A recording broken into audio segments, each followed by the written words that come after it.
Tell us more about the president's message in this, his first campaign speech of 2024. Yeah, Wolf, President Biden returned once again to the critical battleground state of Pennsylvania to launch the 2024 election year. The campaign chose a venue near the Revolutionary War site of Valley Forge, where the president invoked George Washington and his words, a sacred cause, to describe what he is fighting for as he now seeks a second term. Today, we're here to answer the most important of questions. Is democracy still America's sacred cause? It's what the 2024 election is all about. In his inaugural campaign speech of the new year, President Joe Biden warning of the stark and urgent stakes of the upcoming presidential election. The president repeatedly excoriating Donald Trump. Donald Trump's campaign is about him, not America, not you. As the Biden campaign gears up for another potential matchup against the former president come November. We all know who Donald Trump is. The question we have to answer is, who are we? That's what's at stake. Who are we? In the year ahead, as you talk to your family and friends, cast your ballots, the power is in your hands. I refuse to believe that in 2024, we Americans will choose to walk away from what's made us the greatest nation in the history of the world. Freedom, liberty, democracy is still a sacred cause. The president's speech coming on the eve of the third anniversary of the January 6th storming of the Capitol. A deadly riot that Trump encouraged at the time. And if you don't fight like hell, you're not going to have a country anymore. And has refused to denounce since. You can't be pro-insurrectionist and pro-American. Biden warning of the chaos that could ensue if Trump were reelected to a second term. He went on to say he'd be a dictator on day one. And if Trump were defeated in November. Once again, he's saying he won't honor the results of the election if he loses. Biden has previously invoked the bloody insurrection of 2021 in multiple speeches. 1 year ago today, in this sacred place, democracy was attacked.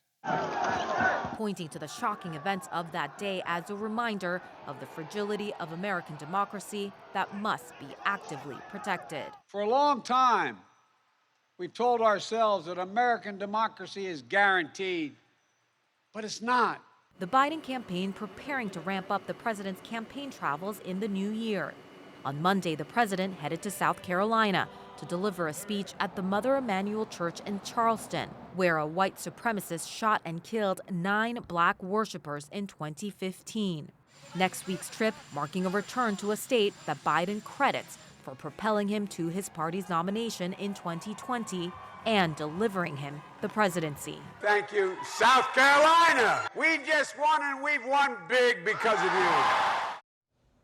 And Wolf, to give you a sense of how much the Biden campaign is leaning into this theme of protecting democracy, the campaign tomorrow on January 6th will be launching a new ad that paints Donald Trump and some Republicans as promoting political violence. We are also set to see Vice President Kamala Harris travel to South Carolina, where she will be delivering a speech there and is also expected to address the dark events of January 6th from 3 years ago. Wolf? MJ Lee at the White House, thank you very much. I want to bring in our political experts for some serious analysis. And David Chalian, I'll start with you. As you heard, President Biden accused what he called MAGA Republicans of having, quote, abandoned our democracy. This is his first speech of the 2024 campaign. What does that tell you about how he sees this upcoming election? Well, he sees this as a fundamental choice for the American people, not just between two candidates, but between a way of life in America under American democracy versus a country that could lean towards autocratic rule in some of the ways that Donald Trump has quite plainly said he would govern if he's reelected. But I think what you saw from the president today, Wolf, was sort of a guy who wanted to sort of grab the country by the lapels and say, wake up, it's time to start focusing on this election year. A lot of their targeted voters have not dialed into this election yet, and he is kicking off the campaign by saying, you got to wake up, you got to focus, because this is very serious. He wanted to set the stakes as he sees them heading into the year. it was very, very powerful what he had to say about the Republicans specifically going directly after Trump as well, which was very important. Kate, do you worry that voters have already heard this message, though, in the past from President Biden, and that they might not necessarily be all that receptive to it this time?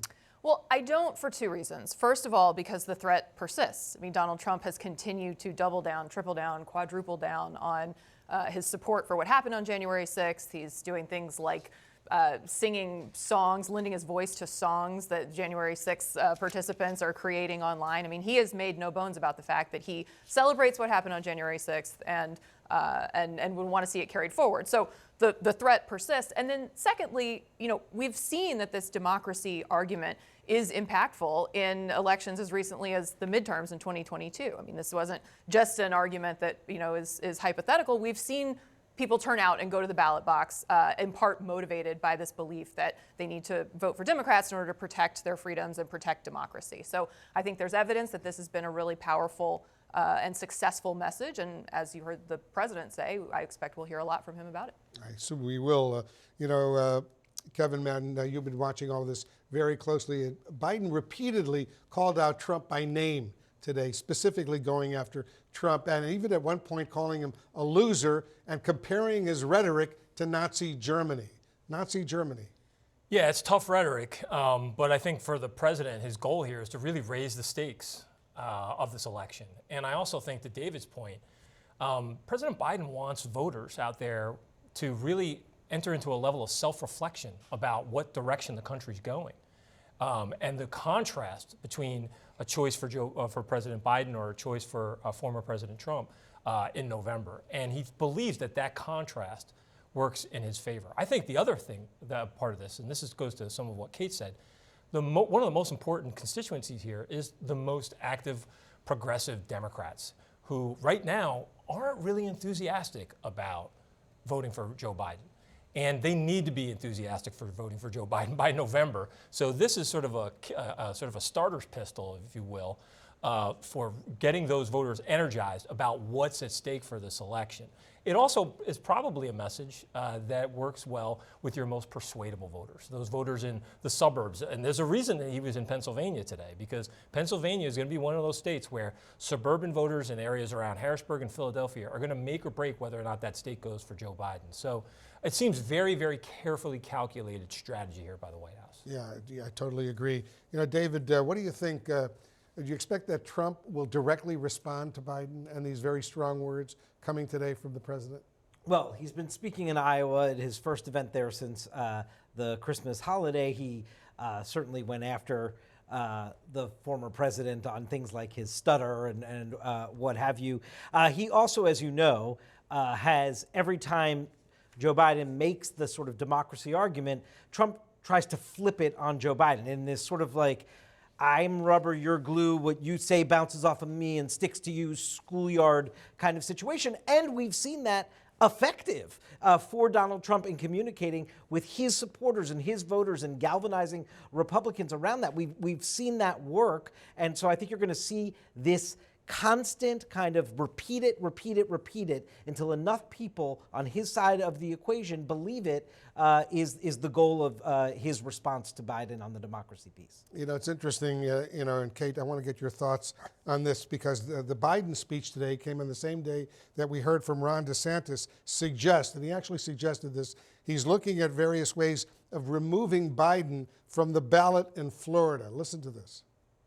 You could make a case, and I'm actually looking at this in Florida now. Could we make a credible case that Biden, because of the invasion of 8 million, and again, I don't think that's the right way to do it. What do you make of that? So I think this is a losing argument. I think this is an argument that appeals to certainly appeals, I would imagine, to the Republican base. I think there's a faction of the Democratic base that is very excited about what's happening to Donald Trump in the courts in Colorado and Maine. But I think for the most part, for general election voters, for swing voters, I think this is probably an argument that feels, it feels petty, it feels small, it feels like it doesn't speak to their concerns. So to me, as somebody who is watching Ron DeSantis kind of desperately try to sort of have a last gasp of relevancy potentially here before the Iowa caucuses, this doesn't feel like a convincing and serious argument. I do think I think it's a little dangerous. I do think that as you know, we start to the idea that we're just going to sort of tit for tat in this way, I do think is dangerous. But I think it's not an argument that appeals to moderate voters, swing voters, and so I'm just not sure that it's going to get a lot of traction. Kevin, you think comments like this from DeSantis and obviously comments from Trump bolster Biden's democracy argument right now, that democracy in America, the U.S. Constitution, are literally at stake? I don't know if I would interpret it that broadly. I do think this is a reflection of our politics now, where it's like the left hits the right, and then the right decides to hit back even harder. I think this is probably an impetus for why the Supreme Court has decided to act very quickly and to listen to this case, because they know all of these type of political shenanigans are going to continue to fester unless they more definitively answer the legal questions that are undergirding all of this. Yeah, and the decision from the Supreme Court doesn't only affect Colorado, doesn't affect Maine, it affects states all over the country, so the stakes clearly are enormous. Guys, thank you very, very much.